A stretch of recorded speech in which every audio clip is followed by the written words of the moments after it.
The next question is for Nobu from Jiri Press. Nobu, are you on the line? Yeah, thank you. Do you hear me? Hello? Very well, please go ahead. Okay, thank you very much. My name is Nobu from GG Press, Japanese news agency. My question is about Japan.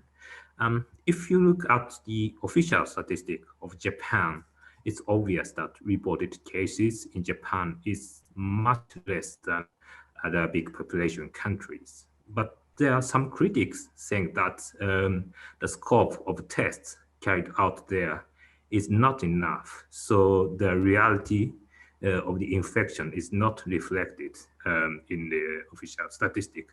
But on the other hand, the hospitals or clinics in Japan are not overloaded, so there are not so many patients with suspicious symptoms. So I'm a bit confused if Japan is doing well in containing the virus, or what we are seeing is just a tip of iceberg of the much bigger infection. So what's your view on this topic? Thank you very much.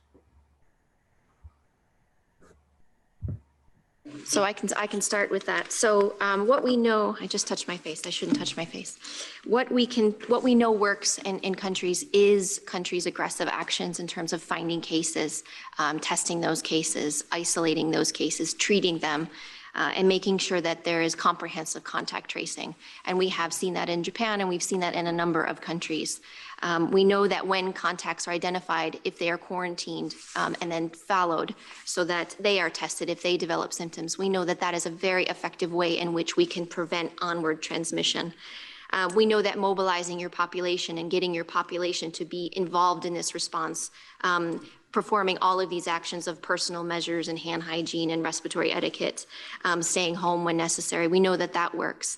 But testing is a key part of the strategy globally. And you've heard the Director General emphasize, and you've heard Mike and I emphasize the need to do testing and to do this strategically, making sure you're focusing on your suspect cases and that you're testing your contacts who develop symptoms.